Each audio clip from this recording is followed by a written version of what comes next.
السلام عليكم ورحمة الله.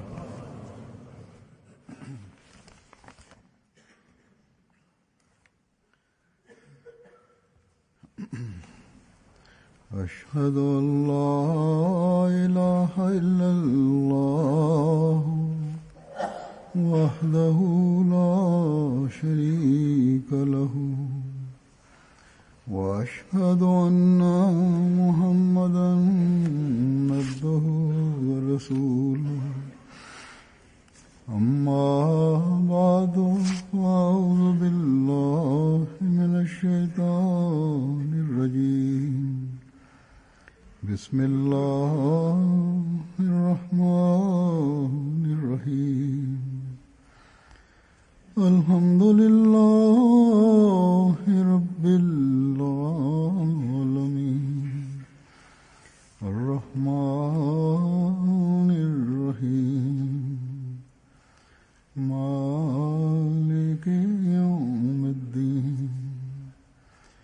إياك نعبد وإياك نستعين. اهدنا الصراط المستقيم صراط الذين أنعمت عليهم غير المغضوب عليهم ولا الضالين.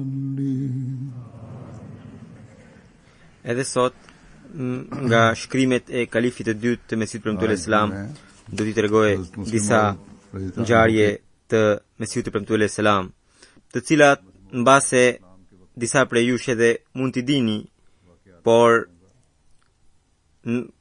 siç i dëgjojmë kur i dëgjojmë prej kalifit të dytë, ai na tregon vështrime të ndryshme të jetës së Mesihut Premtuar Selam. Dhe nga këto do të kuptojmë statutin dhe pozitën e lartë të Mesihut Premtuar Selam, edhe dëshmojmë se si Zoti i Madhrishëm, sures Yunus, Zoti ka përmendur një parim të vërtetësisë së profetit, duke thënë: faqad labistu fikum umran min qablihi afala taqilun. Do të thënë, Zoti i thot Muhamedit sallallahu alaihi wasallam që tu thoshte bashkëdhetarëve të tij, bashkomësve të tij, ti pyeste se a nuk keni mend unë kam jetuar një jetë të gjatë midis jush.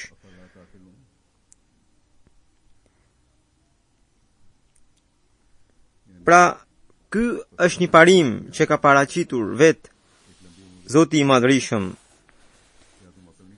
për ta provuar vërtetësinë e profetit, që e kaluara e tij tregon vërtetësinë e tij. Kalifi i dytë i Mesihut Premtuar Selam thot në një fjalim, në fakt këtë fjalim e kishte mbajtur një mbledhje e cila ishte zhvilluar për shkak të një aktiviteti të kundërshtarëve. Dietarët kundërshtar ishin mbledhur dhe kishin organizuar një mbledhje kundër Mesihut Premtuar Selam, edhe në fjalimet e tyre kishin përdorur një gjuhë fyese kundër Mesihut Premtuar Selam, edhe tentonin të bënin në një çrregullim, dhe pra këtë mbledhje kishin zhvilluar në Kadian me synimin që të bënin në një çrregullim, por alhamdulillah Zoti nga mëshira e tij i shpëtoi xhamatin. Po më pas, kalifi i dytë i Mesihut Premtuar Selam gjithashtu organizoi një mbledhje në të cilën mbajti një fjalim duke dhënë përgjigje të gjithë akuzave që ata kishin ngritur, pra kundërshtarët kishin ngritur, dhe provoi vërtetësinë e Mesihut Premtuar Selam.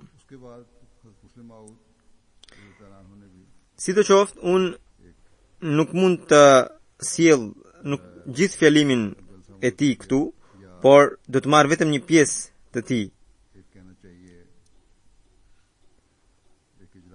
Ai thot nëse shikojmë jetën e periudhës së para Mesihut të Mirza Sahibit, habitemi që pasi se sa e pastër ishte ajo, ai u bëri sfid hinduve, sikhve, muslimanëve, duke u thënë që ju që keni jetuar me mua, a keni parë në një tëmet morale tek unë, para se të deklaroja se unë jam Mesi. Edhe askush nuk guxoi të përgjigje. Madje të gjithë dhanë verdiktin e tyre që jeta e tij e mëparshme ka qenë krejtësisht e pastër dhe e lirë, ose të paktën nuk kanë rritur të ngrenë ndonjë akuzë. Molvi Muhammad Hussein Batalvi, i cili ishte një dietar i madh që më vonë bëhet një ndër kundërshtarët më të mëdhenj të Mesihut premtuar selam, vetë e pranoi në revistën e tij, vetë e pranoi pastërtinë dhe dëlirësinë e Mesihut premtuar selam para se të bëhej Mesih, para se të deklaronte të bëhej Mesih. Pastaj Zafar Ali Khan, babai i Zafar Ali Khanit, në gazetën e tij kishte shprehur të njëjtin mendim.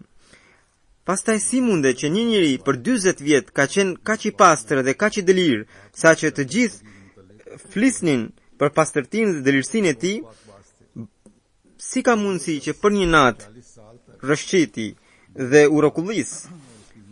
Edhe psikologët thonë që tëmetat morale nuk vinë për një herë, por këto ndryshime vinë me kalimin e kohës, ngadal. Por tek Mesihu premtuar selam ne shohim që jeta e tij para se të deklaronte se është Mesi, është jashtëzakonisht e pastër. Kjo është pikërisht një argument i vërtetësisë së tij.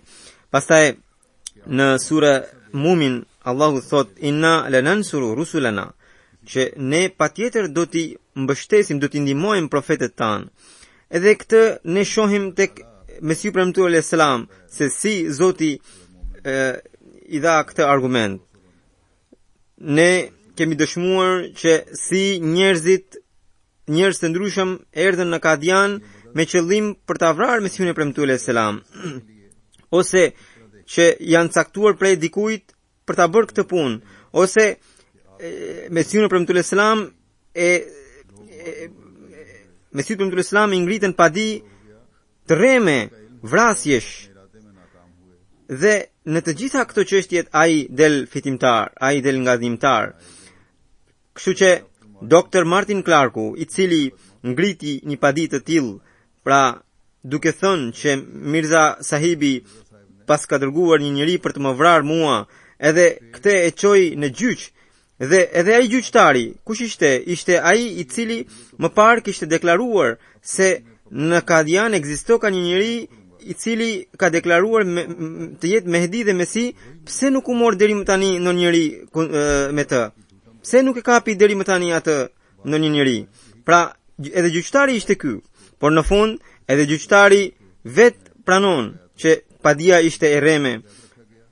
Po ashtu, edhe ai dëshmitari rëzohet në këmbët e gjyqtarit duke thënë që më shpëtoni se unë vetëm kam gënjur deri më tani. Pra, kjo ishte ndihma e Zotit.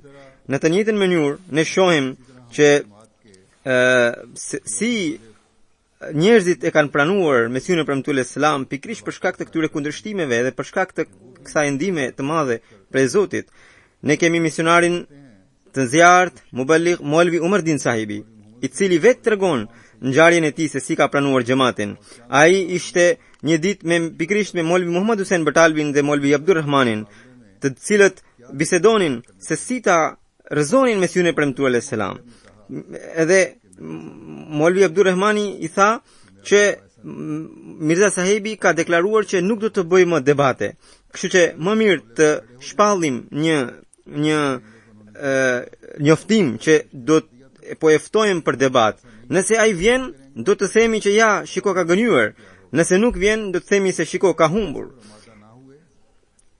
Pastaj misionari i xhamatit, që tani është misionari i xhamatit, Molvi Umardini, i cili që ishte aty, tha që pse bëni gjitha këto gjëra? më mirë unë shkoj vetë në Kadian dhe do ta vras. Atëherë Molvi Muhammad Hussein Batalvi më tha, thot ai, misionari, që bir lëri këto gjëra se i kemi provuar të gjitha. Ai thot që kjo fjalë e tij mu rënjos në zemër, edhe unë mendova se nëse Zoti po e mbështes ka kaq shumë, atëherë ai patjetër duhet të jetë prej Zotit.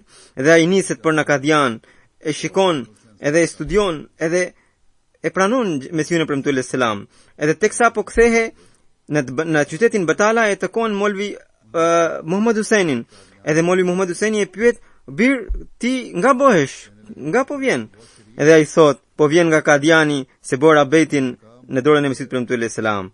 Edhe ai tha, po qenke i lik. Atëherë unë i thash, edhe më kërcënoi që do t'i tregonte babait tim. Edhe i thash që Molvi sahib, këtë kam bërë fal jush. Pra, kundërshtarët bënin kundërshtime, por Allahu i Madhrishëm dërgonte ndihmat e tij në mënyrë të veçantë. Duke treguar me hollësi se si u zhvillua ky gjyq kundër Mesiut premtuar selam dhe si Muhammad Hussein Batalvi mori pjesë si dëshmitar kundër Mesiut premtuar selam, kalifi i dytë sqaron se Martin Clarku kishte deklaruar se Mirza Sahibi, pra Mesiu premtuar, pas ka dërguar një njeri për të më vrarë. Dhe ati ju bashkuan dietarët musliman, edhe pse ai ishte i krishter, por për ta kundërshtuar Mesiun e premtuar selam, ata ju bashkuan atij. Dhe si dëshmitar erdhi lideri i muslimanëve, Muhammad Hussein Batalvi, hoxha i muslimanëve.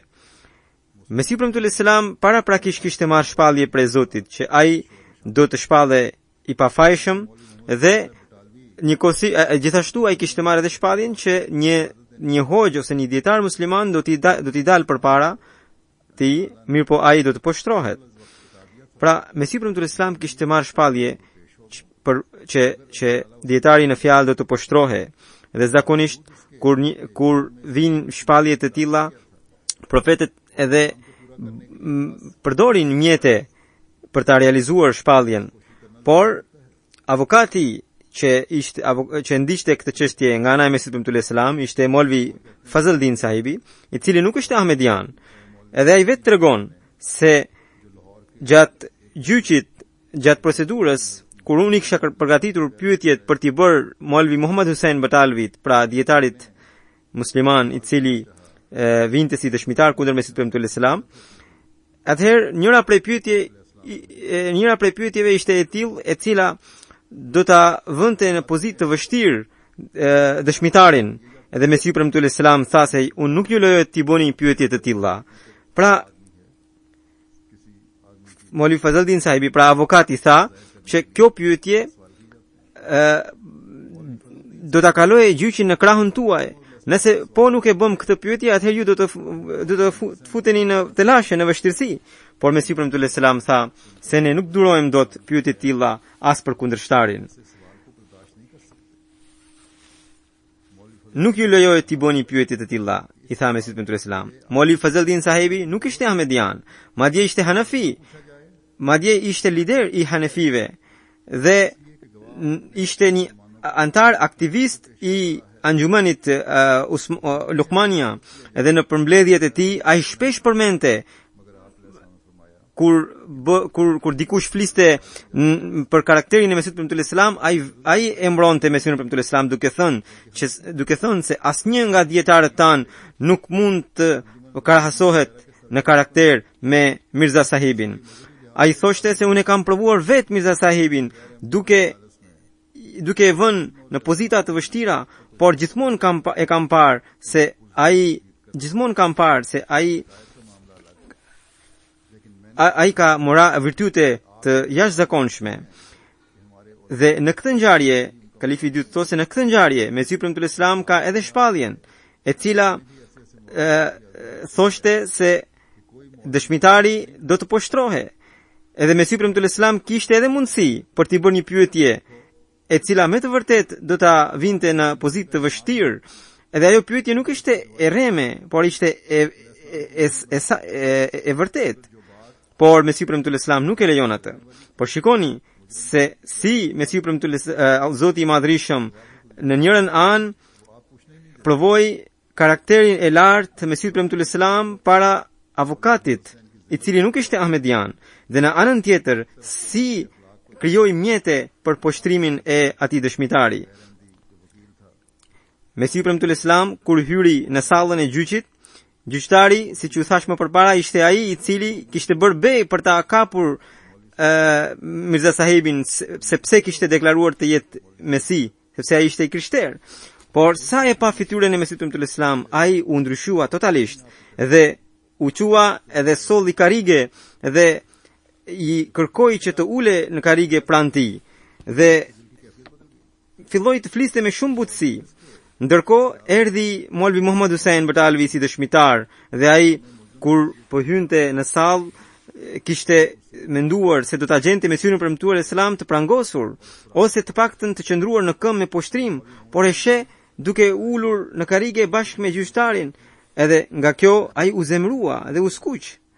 Pastaj edhe ai i kërkoi gjyqtarit karige. Mirë po, gjyqtari i tha që nuk mund t'ju jepet, dhe tha me Mirza Sahebin kam sjellje tjetër, ndërsa Molvi Sahebi, Molvi Muhammad Hussein Batalvi tha që unë shkoj edhe në zyrën e guvernatorit, edhe atje më jepet karige. Atëherë gjyqtari i tha se gjatë takimeve edhe pastruesit i jepet karige, por ju jeni në gjyq, kështu që mos bëni pretendime, tha.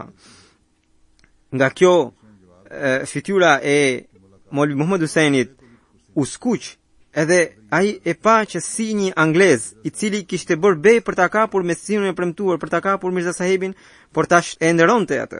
Kundërshtimi që do të bënte kapiteni Digles nuk do ishte diçka e vogël, por ajo kishte marrë edhe ngjyrim fetar, duke shpjeguar me hollësi. Kalifi i dytë i Mesiut Premtuar Islam thot që vetëm para pak ditësh ai kishte pohuar se në Kadian që është një njeri i cili deklaroi të jetë Mesi, edhe kështu ai na fyu Zotin ton. Edhe pse nuk ka dalë në njëri deri tani për ta kapur atë? Unë do të merrem me këtë çështje.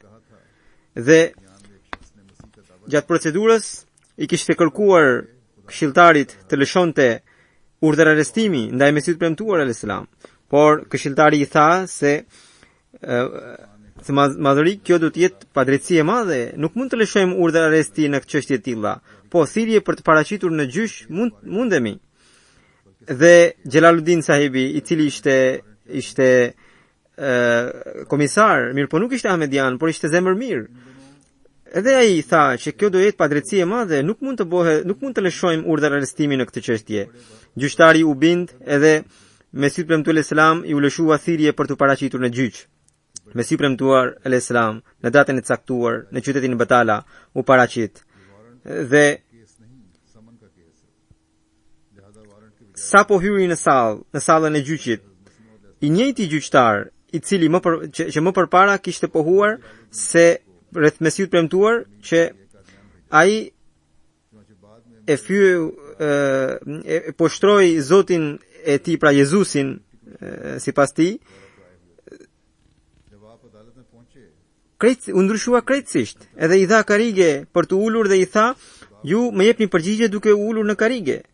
Dhe ndërkohë vjen, pra hyn dëshmitari i cili ishte dietari i muslimanëve, Muhammad Hussein Batalvi, dhe përjashta mira njerëz po prisnin për ta ditur rezultatin e gjyqit. Dhe kur e pa Mesiun e Premtuar Islam të ulur në karige, u skuq, u zemrua, sepse ai kishte kujtuar se do ta shikonte Mirza Sahebin në pranga ose të poshtruar, por e gjeti krejtësisht të kundërt. Pra, në njërën anë vet gjyqtari ishte një i krishter, i cili kishte pohuar se do ta kapte Mesiun e premtuar. Akuzuesi po i krishter, Dr. Martin Clark, i cili kishte bërë akuzë se Mesiu premtuar gjëja se kishte dërguar një njeri për ta vrarë atë. Edhe dëshmitari nuk ishte dikush tjetër, por kundërshtari më i ashpër i Mesiut premtuar, dietari i muslimanëve, Muhammad Hussein Batalvi. Por pavarësisht nga këto, Zoti me sy të premtuar e Islami jep nder. Dhe kundërshtarët e tij u poshtruan. Kur Molvi Muhammad Hussein Batalvi e pa me syrin e premtuar e Islam të ulur në karige, siç u thash, ai u skuq dhe atë gjyqtari atë e çoi në atë i tha që të qëndronte në kafazin e gjyqit. Dhe Molvi Muhammad Hussein Batalvi filloi të fjalose me gjyqtarin duke thënë se edhe mua të më jepe një karige. Por gjyqtari tha që është e drejta jonë që të japim karige kujt të duam. Ai tha pastaj që pra Muhammad Hussein Batalvi tha që unë jam dietari i Wahabive, avokati i tyre. Unë shkoj edhe në zyrën e guvernatorit edhe atje më jepet karige. Por gjyqtari tha se unë e di që familja e Mirza Sahibit është një familje fisnike, prandaj i dhash karige. Por çdo kush që shkon në sallën në oborin e guvernatorit, atij jepet karige sepse shkon për të takuar me të. Por ju keni ardhur në gjyq, kështu që mos bëni pretendime. Nga fjalët e Molvi Muhammad Hussein Batalvi, edhe gjyqtari u zemrua, edhe tha pastaj, largohu dhe qëndro atje tek kputcët. Rojet, pra trupat policore që qëndrojnë atje zakonisht janë në pritje të ndonjë urdhri të gjyqtarit. Sa po i dëgjoi këtë fjalë, roja erdhi dhe e kapi për krahu dhe e solli tek kputcët. E çoi tek kputcët. Për jashta, siç u thash, prisnin mira njerëz, të cilët ishin ulur në për çarçafe.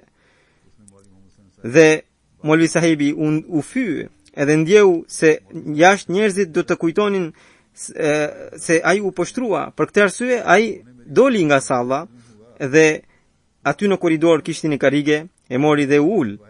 Roja e pa Molvi Sahibin edhe kujtoi që po të shikonte gjyqtari se Molvi Sahibi është këtu ulur në karige, ai do ta qortonte atë. Ai menjëherë i tha, "Çohu, pra Molvi Sahibi, çohu edhe nga këtu. Lëshoje karigen." Edhe Molvi Sahibi, krejtësisht i poshtruar, del nga gjyqi, nga salla nga pallati, nga godina e gjyqit, pra del nga gjykata dhe aty pran ishte njëri që ishte ulur në një çarçaf, edhe kishte një vend edhe ai ul atje. Ai çarçaf ishte i Mia Muhammad Bakhsh Sahibit, i cili ishte babai i Molvi Muhammad Hussein Sahibit, që më vonë bëhet misionari i xhamatit. Dhe duke parë këtë, ai u zemrua dhe tha, "Ma fliqe çarçafin, ti je hoj edhe tani këtu ke ardhur për t'i përkrahur të krishterët. Lësho ma çarçafin." Edhe ai u detyrua të çohe edhe nga atje. Kështu pra, në çdo vend Allahu i Madhrishëm e poshtroi. Pra, këto janë shenja të qarta që tregojnë se si Zoti i Madhrishëm e shpëtoi me syrin e premtuar Islam nga duart e armikut. Dhe jo vetëm kaq, gjyqtarit Digles, Zoti i Madhrishëm i ka treguar edhe shenja të tjera, të cilat ai kujtonte deri në vdekje. Dhe ai këto mi ka treguar vet. Kur unë në vitin 1924 shkova në Angli, Marfeu më ka treguar gjithë këtë ngjarje. Përveç kësaj, gjyqtari ka pasur një krye sekretar të quajtur Ghulam Haider, i cili më vonë u bë inxhinier, dhe ai ma tregoi gjithë këtë ngjarje duke thënë se kur u zhvillua gjyqi rreth Dr. Henry Martin Clarkut, atëherë unë kam qenë kryesekretar i gjyqtarit.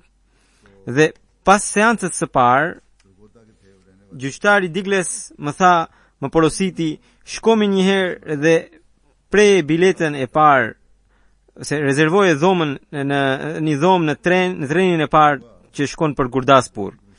Unë shkova në stacion, preva biletën edhe kur dola për jashta, pash që gjyqtari, pra Sir Diglesi, po shëtiste në rrugë her djathtas e her majtas. Fytyrën e kishte të shqetësuar. Ju afrova e pyeta, "Pse po qëndroni përjashtë o shef?" Hym brenda në sallën e pritjes kakarige. Më tha, "Munshi sahib, pra sekretar sahib, mos më thoni gjë. Nuk jam mirë me shëndet." E pyeta, "Çfarë keni? Ndoshta mund t'ja gjejmë Dermanin." Ai më tha që kur e kam parë fytyrën e Mirza sahibit, ndje shoh një angjëll i cili me gisht po më tregon duke pra drejt Mirza sahibit po më tregon se Mirza sahibi nuk ka asnjë faj, ai është i pafajshëm. Dhe kur e mbylla seancën, edhe që kur jam këtu, kur shkoj në atë anë të rrugës, shoh fytyrën e Mirza sahibit, shëmbëllimin e tij, i cili më thot mua që unë nuk kam asnjë faj. Gjithçka është gënjeshtër. Edhe kur shkoj në anën tjetër të rrugës, përsëri ai më shfaqet, edhe më thot mua që unë nuk kam asnjë faj. Gjithçka është gënjeshtër. Po të ndodh kështu, po të vijoj të ndodh kështu, unë do të çmendem. I thash, "Shef, hyni brenda, unë do të thras komisarin, edhe pastaj ndoshta edhe ai mund t'ju qetësoj." Më tha, "Mirë, thirrë komisarin." Kështu që unë thirra komisarin. Kur erdhi ai dhe Sir Diglesi, pra gjyqtari, ja tregoi se nuk është mirë me shëndet, edhe i tregoi se kur shkonte në atë anë të rrugës, shikonte shëmbëllimin e Mirza sahibit, dhe i cili i thoshte se nuk kam asnjë faj, gjithçka është gënjeshtër. Kur shkoi në anën tjetër të rrugës, përsëri shikonte shëmbëllimin e Mirza sahibit, edhe thoshte të njëjtën gjë. Edhe i tha haptas që po ti vazhdoi kështu gjendja, ai i tha do të çmende. Atëherë komisari i tha se askush nuk ka faj përveç juve, shef. Ju vet dëshmitarin u keni dorëzuar të krishterëve, ata të cilët e ngritën këtë padi. Dorëzojeni njëherë neve dëshmitarin, ne do t'ju tregojmë pastaj se cila është e vërteta. Kështu që gjyqtari me njëherë më porositi, ky pra krye sekretari i rrëfen këtë ngjarje, thot gjyqtari me njëherë më porositi të sillja një letër edhe një stilolaps, një stilograf. Ai me njëherë lëshoi verdiktin që dëshmitari Abdul Hamidi, i cili pra që thoshte se jam më porositi Mirza sahibi të shkoja ta vrisja Henry Martin Clarkun. Pra gjyqtari tha që Abdul Hamidi t'i dorëzohet policisë. Dhe komisari e zbatoi urdhrin dhe që atë ditë ose një ditë më pas ai rrëfeu gjithçka. Komisari tha që se pari ai nuk tregonte të vërtetën. Thoshte se po Mirza sahibi më ka dërguar për ta vrarë Dr. Henry Martin Clarkun. Por kur më pas kur i kam, pra komisari thotë se kur i kam treguar që ji i sigurt që ty nuk do të dorëzojmë të krishterëve. Atëherë ai kur u bin që sepse ai kishte frikë nga të krishterët, atëherë ai komisari thotë se ra në këmbët e mia dhe filloi të qante edhe më tha, shpëtomoni, sepse unë nuk ka gjithçka që kam thënë është gënjeshtër. Ju vetë keni parë se në gjyq se si shikoja her pas here dorën, sepse unë i kisha shkruar atje emrat e atyre ahmedianëve të cilët nuk i njifja, edhe të krishterët me diktonin dhe me thoshin se do të thosha kështu. Dhe e gjithë kjo është, pra ai thot ja rrëfeu atij komisarit duke thënë se e gjithë kjo është gënjeshtër dhe të krishterët më kanë saktë. Ai pasi e dha pra fjalën e tij të vërtet, atëherë që në seancën e parë, në seancën e ardhshme, gjyqtari në fjalë dha verdiktin në mbështetje dhe pafajësinë për të provuar për të dhënë pafajësinë e Mesihut premtuar alayhis salam. Pra, shikoni, këto janë shenjat e Allahut. Njëra ishte ajo që kaptan Diglesi, pra gjyqtari, shikonte vazhdimisht shembullimin e Mesihut premtuar alayhis salam, i cili vazhdimisht i thoshte se un jam i pafajshëm. Një tjetër shenjë po në vazhdim të kësaj ngjarje është ajo kur që vet kaptan Diglesi, pra gjyqtari, më ka treguar kur unë isha në shtëpinë e tij. Ai më rrëfeu se një herë ishte me shefin e policisë në shtëpi, ndërkohë erdhi shërbëtori im dhe më tha, për jashtë ju pret një njeri. Edhe unë atij shefit të policisë po i tregoja pikërisht ngjarjen e Mirza Sahibit. Edhe tha që kjo është një ndër ngjarjet më mbreslënëse të jetës sime. Tha, pra, po i tregoja shefit të policisë ngjarjen e Mirza Sahibit, ndërkohë erdhi shërbëtori im edhe më tha se për jashtë ju pret një njeri. Edhe i thash, le të hyj brenda. Kur ai hyri brenda, i thash, nuk ju njoh, zotri, kush jeni? Më tha, ju nuk më njihni, por ma njihni babain. Babai im quhet At Varisdin, i cili sapo mora lajmin telegramin që ai ndroi jetë. Atëherë gjyqtari ju thotë që shefit të policisë u shpreha habin time se pikërisht për këtë person po flisja. Ky që erdhi lajmi se ka vdekur ishte planifikuesi kryesor i kësaj ngjarjeje. Ishte ai që kishte nxitur Martin Clarkun që ta hartonte, që ta kurdiste gjithë këtë plan. Edhe për mua, edhe kjo pra duke treguar këtë ngjarje kalifit të dytë, ky gjyqtari i thotë se kjo për mua ishte ngjarje më mbreslënëse e jetës sime. Edhe këtë kalifi i dytë thotë se këtë nuk më ka treguar vetëm mua, por edhe Fateh Muhammad Sial Sahibit, edhe Chaudhry Zafarullah Khan Sahibit, duke thënë se gjithë ajo që ndodhi gjatë gjyqit, edhe pastaj kur po i tregoja këtë ngjarje shefit të policisë, mu atëherë më vjen lajmi se planifikuesi kryesor i kësaj ngjarjeje vdiq. Kalifi i dytë thotë se në vitin 1924 kur shkova në Angli, atëherë ai kishte gjyqtari ishte me shëndet të mirë, me shëndet plot, edhe shkova dhe e takova, ndërsa kur shkova përsëri në vitin 1953, ai ishte 93 vjeç atëherë, edhe kur i dërgova ftesë të vinte të më takonte, më tha se jam shumë keq nga ana shëndetësore, nuk mund të ec. Kalifi i dytë thotë që ne edhe pse kishim motor, edhe pse kishim makinë, por për fat të keq nuk shkuam dot atje dhe nuk e kemi takuar. Pra, këto janë shenja të qarta. Dhe shenja të tilla Zoti i Madhërisëm u jep profetëve për të treguar vërtetësinë e tyre. Dhe besimtari duhet përpiqet që të bëhet besimtar në kuptimin e vërtetë të fjalës. Nëse ai bëhet i tillë, Zoti i Madhërisëm patjetër nga e padukshmja i sjell shenja të tilla. Në fakt, pa një besim të tillë nuk ka asnjë shije, nuk ka asnjë dobi. Një besim i cili nuk i ka dhënë syt besimtarit, i cili e ka mbajtur në errësirë, çfarë dobi e ka? Ai që do të mbetet i verbër në këtë botë, i tillë do të jetë edhe në botën e ardhshme. Ai që nuk ka parë shenja të qarta në këtë botë, nuk mund t'i shohë ato as në botën tjetër. Ndërsa ai që do të shikojë shenja të qarta në këtë botë, do të mund t'i shikojë edhe në botën e ardhshme. Kjo pra vazhdimësia e këtyre shenjave, këto shenjat nuk kanë mbetur vetëm në atë kohë, por vazhdojnë të shfaqen edhe sot.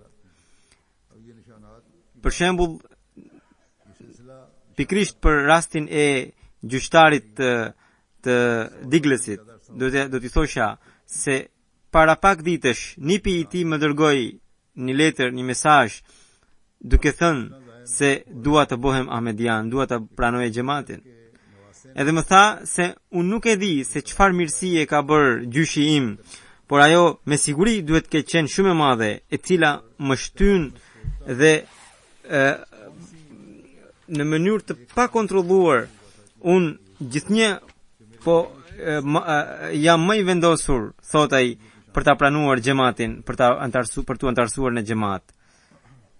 Pra, pastaj, kjo shenjë vazhdon të shfaqet edhe sot e kësaj dite, që ai pranoi xhamatin.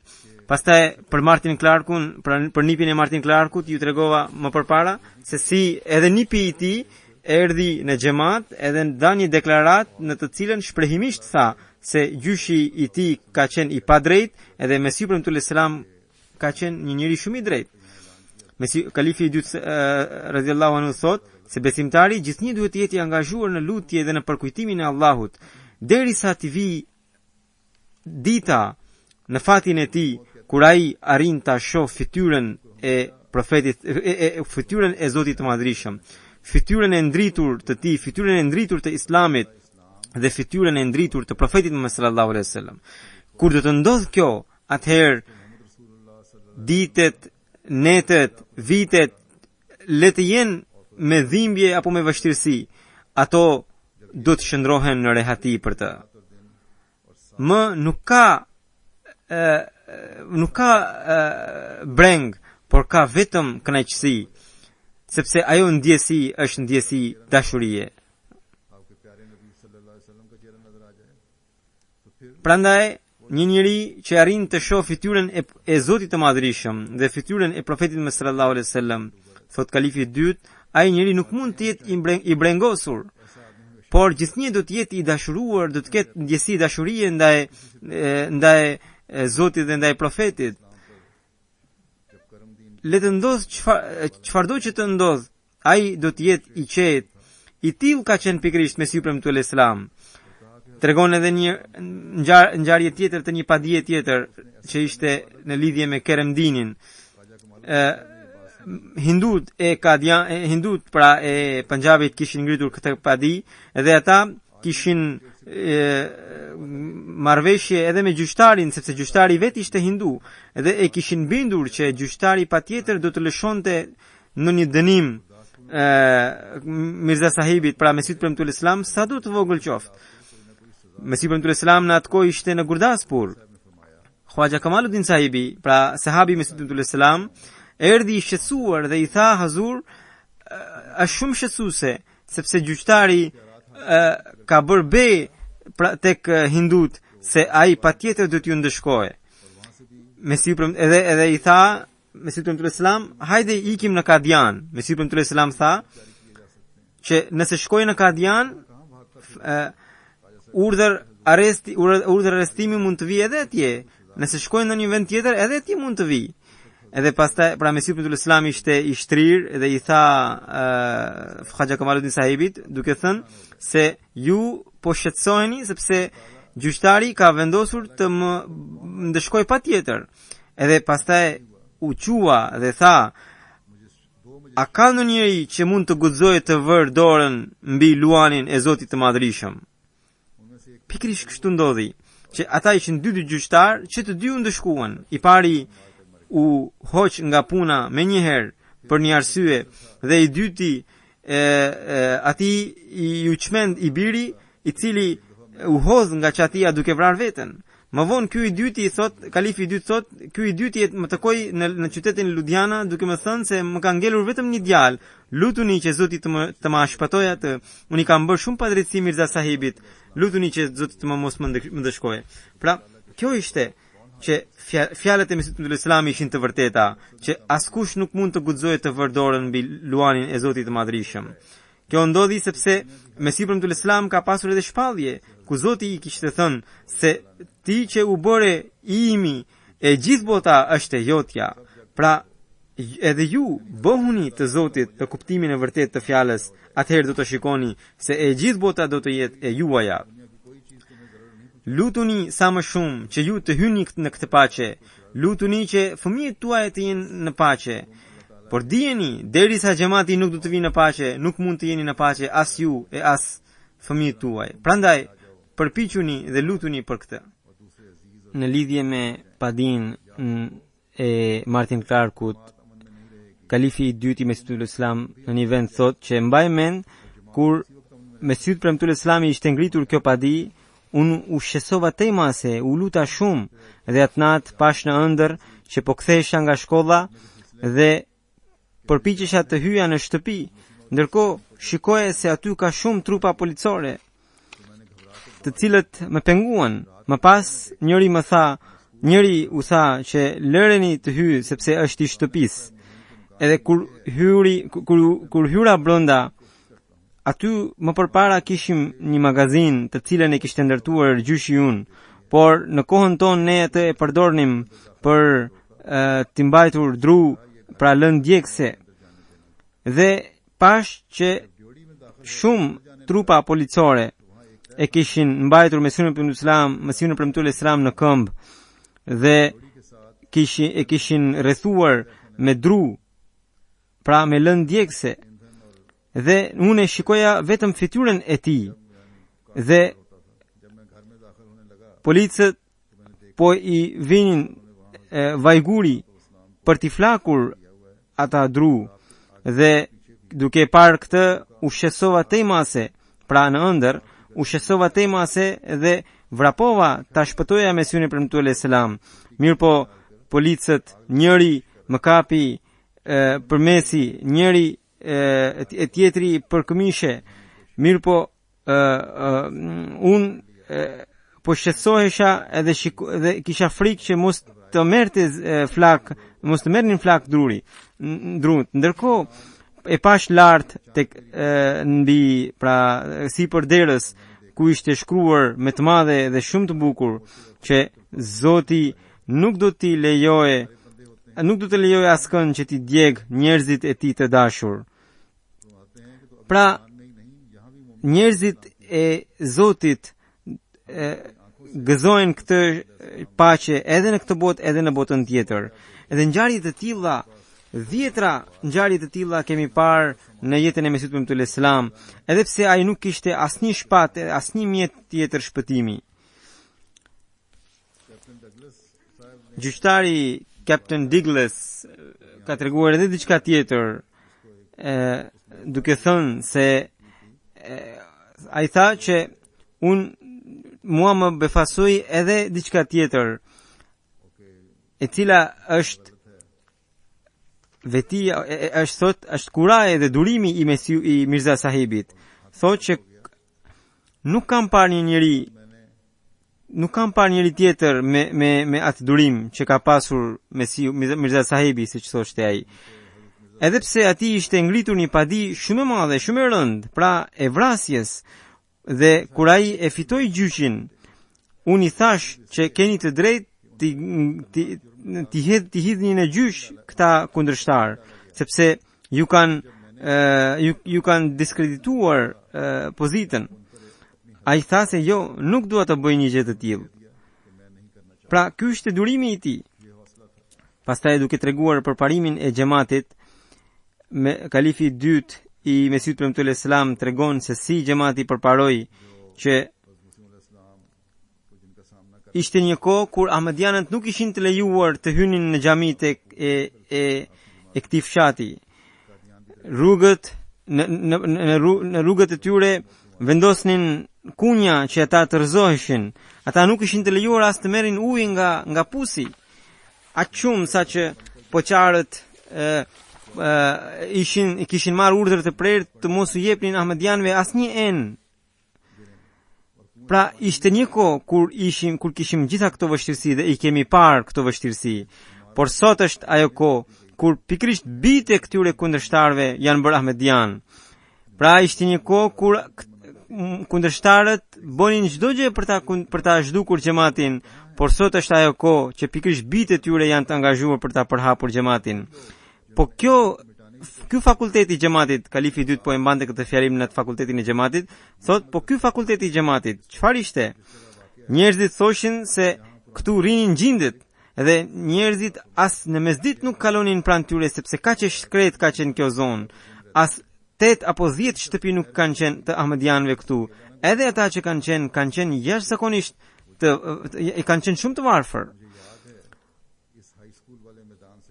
Por kush duken gjindet? Sot shikoni se pikërisht këtu janë mbledhur kaq shumë njerëz. sot me bekimin e Zotit Kadiani u përparua akoma më shumë dhe kalifi i dytë thotë se Mesiu premtues selam i kishte treguar një ëndër që Kadianin e kishte parë, pra në ëndër të shtrirë deri te lumi Bias në jug dhe në veri shumë larg. Sot Kadiani alhamdulillah po zgjerohet, vet Ahmedianët kanë shtëpi të bukura madhështore edhe pastaj edhe apartamente, edhe xhamati vazhdon të ndërtojë shtëpi mysafire, pra miq dhe apartamente të tjerë në atë shtëpi. Pra ne gjithnjë po shikojmë rritjen dhe zgjerimin e Kadianit.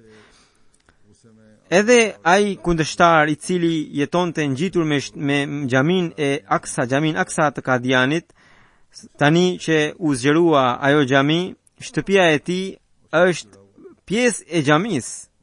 Pra ishte një kohë kur ai po ankohe xhamatit duke thënë se fëmijët Ahmedian bëjnë zhurmë edhe unë nuk mund të duroj këtë.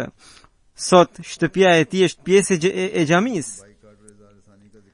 Pastaj duke treguar prap kundërshtimet nga kundërshtarët, me kalifi i dytë tregon që kaq shumë ishin kundërshtuar Ahmedianët saqë edhe Mesiu premtues selam kur dilte për jashta, kundërshtarët lëshonin djem çapkën që t'i hidhnin gur edhe e përqeshnin edhe e talleshin me të.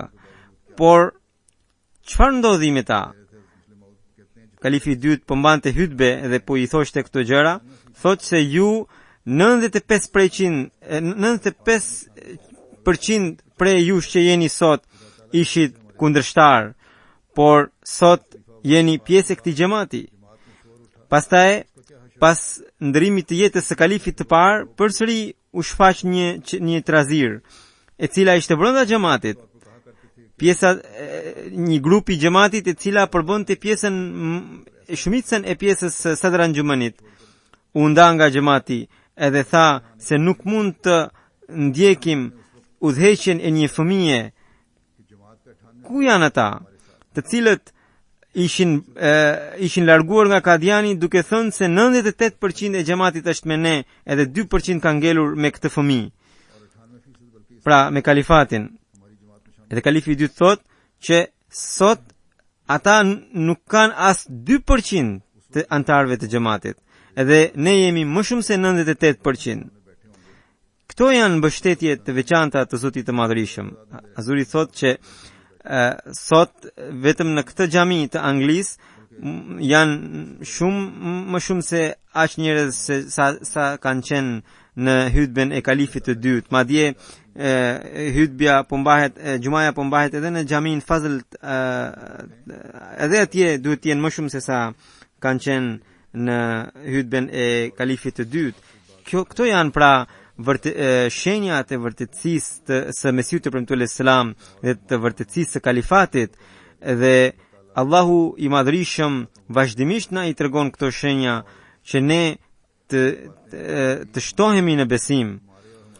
Allahu na bëft që ne gjithnjë të shtohemi në besim dhe ne gjithnjë të kemi parasysh këto gjëra, edhe pasardhësit tanë të përfitojnë nga këto shenja.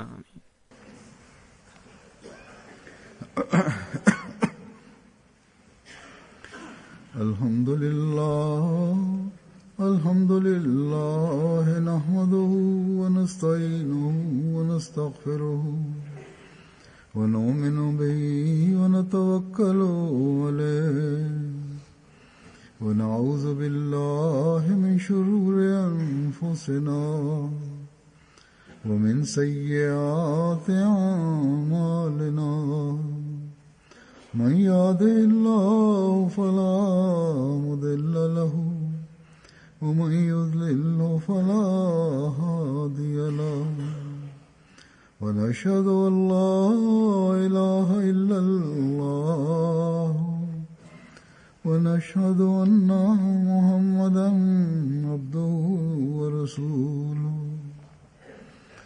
عباد الله رحمكم الله إن الله يأمر بالعدل والإحسان وإيتاء ذي القربى وينهى عن الفحشاء والمنكر والبغي يعظكم لعلكم تذكرون اذكروا الله يذكركم وادعوه يستجب لكم ولذكر الله أكبر